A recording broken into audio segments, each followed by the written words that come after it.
Hi hello నమస్తే, నేను journalist Sai. పార్లమెంట్లో మహిళా బిల్ సంబంధించిన తీవ్రమైన చర్చ నడుస్తుంది. మహిళలకి చట్టసభలో 33% రిజర్వేషన్ అంశం పైన ఒక భారీ ఎత్తున డిబేట్ నడుస్తుంది దేశవ్యాప్తంగా.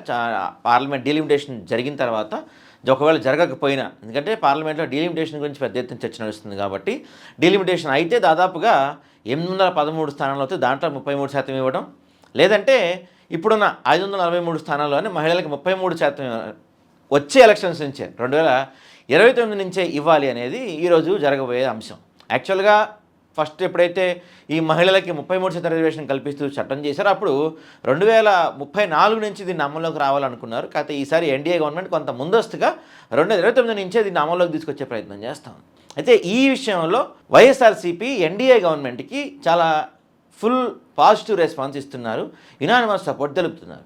ఇక్కడ రెండు విషయాలు మనం మాట్లాడుకోవాల్సింది ఏంటంటే, ఎందుకు సపోర్ట్ చేస్తున్నారు, స్టేట్లో వాళ్ళకి ఎగనెస్ట్గా ఫైట్ చేస్తున్నారు, సెంట్రల్లో ఎందుకు సపోర్ట్ చేస్తున్నారు, దానికి దీనికి ఏంటి సంబంధం అనేది రెండు విషయాలు. ఒకటి, వైఎస్ఆర్సీపీ ఈ అంశం ద్వారా ఒక దెబ్బకి రెండు పెట్లు కొట్టచ్చు అనే ఒక స్ట్రాటజీని ఫాలో అవుతున్నారు. ఉదాహరణకి, ఈ బిల్లుకి ఆమోదం తెలపటం వల్ల, ఈ బిల్లుకి సపోర్ట్ చేయడం వల్ల మహిళా సాధికారతకు వైఎస్ఆర్సీపీ పెద్దపీట వేస్తుంది అనే అంశాన్ని ప్రజల్లోకి బలంగా తీసుకెళ్ళచ్చు. అంటే మహిళలకి వైఎస్ఆర్సీపీ చాలా అనుకూలంగా ఉంది, చట్టసభల్లో మహిళలకి సీట్లు పెంచాలన్నా, రాజకీయాల్లో మహిళలకు ప్రాతినిధ్యం పెరగాలన్నా, ఇలాంటి అంశాలపైన వైఎస్ఆర్సీపీ చాలా సానుకూలంగా స్పందిస్తుంది అనే అంశాన్ని ఒకటి తెరపైకి తీసుకురావచ్చు.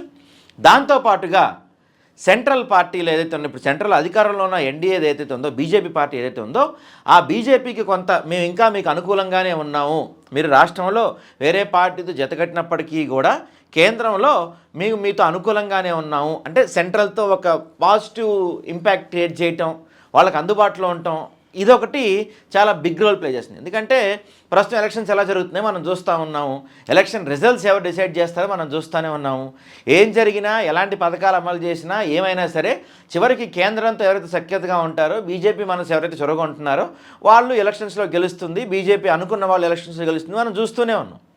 ఈ సిట్యువేషన్లో వైఎస్ఆర్సీపీ కాంగ్రెస్ పార్టీకి సపోర్ట్ చేయలేదు. ఎందుకంటే కాంగ్రెస్ పార్టీ గతంలో జగన్మోహన్ రెడ్డి గారిని దాదాపు 16 నెలలు జైల్లో ఉంచారు. పైపెచ్చు కాంగ్రెస్ పార్టీ అసలు దేశంలో పూర్తిగా అంతర్ధానమైన పరిస్థితి కనిపిస్తుంది, ఎక్కడ కూడా స్ట్రాంగ్గా లేదు, ఫ్యూచర్ లీడర్షిప్ కనపడతలేదు, దేశాన్ని పరిపాలిస్తుందన్న హోప్ ఏమాత్రం కాంగ్రెస్ పార్టీలో కనపడతలేదు. వేరే బీజేపీ చూసుకుంటే చాలా స్ట్రాంగ్గా ఉంది, వరుసగా మూడోసారి అధికారంలోకి వచ్చింది. నెక్స్ట్ టైం కూడా ఇక దేశానికి బీజేపీ తప్ప ఇంకో ఇది లేదన్న పరిస్థితులు మారుతున్నాయి. పూర్తి స్థాయిగా రాజకీయంగా పూర్తి స్థాయిలో పట్టు సాధిస్తుంది బీజేపీ. అలాంటి బీజేపీతో, అంత స్ట్రాంగ్గా ఉన్న లీడర్షిప్తో, అంత స్ట్రాంగ్గా ఉన్న పార్టీతో కయ్యం పెట్టుకోవటం ఎందుకు అనే ఆలోచన కూడా వైఎస్ఆర్సీపీ చేసినట్టు తెలుస్తుంది. కాబట్టి ఇక్కడ వన్ షాట్ టూ బర్డ్స్ అన్నట్టు, అటువైపు మహిళల ఇది చొరగొనొచ్చు, అంటే మేము మహిళా బిల్లుకి అనుకూలంగా ఉన్నాం, ఏం వ్యతిరేకం కాదు, మహిళల చట్టసభల్లో 33% రిజర్వేషన్లకి మేము పూర్తి అనుకూలం అని చెప్పడం వల్ల మహిళా ఓట్ బ్యాంక్ని గెలుచుకునే అవకాశం ఉంటుంది. దాంతోపాటుగా ఒకేసారి అంటే కేంద్ర పెద్దలతో ఎటువంటి ఇబ్బంది లేకుండా, కేంద్ర పెద్దలతో కూడా మేము ఒక ఫ్రెండ్లీ నేచర్ మెయింటైన్ చేస్తున్నాం. ఎందుకంటే రేపటి రోజున ఏమన్నా జరగచ్చు ఫ్యూచర్లో. ఎందుకంటే 2 సంవత్సరాలే అవుతుంది టీడీపీ ప్రభుత్వం వచ్చి, అంటే కూటమి ప్రభుత్వంలో టీడీపీ మెయిన్ కాబట్టి, టీడీపీ జనసేనలో మెయిన్ రోల్ పోషిస్తున్నాయి కాబట్టి వాళ్ళు 2 సంవత్సరాలే అవుతుంది.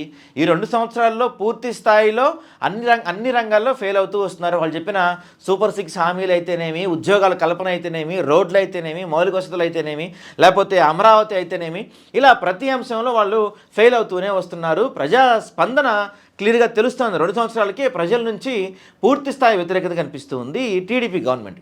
కాబట్టి రేపటి రోజున భవిష్యత్తులో ఈ టీడీపీ ఏమన్నా స్కాములు బయటపడవచ్చు, టీడీపీ ప్రజా వ్యతిరేకతను గమనించవచ్చు.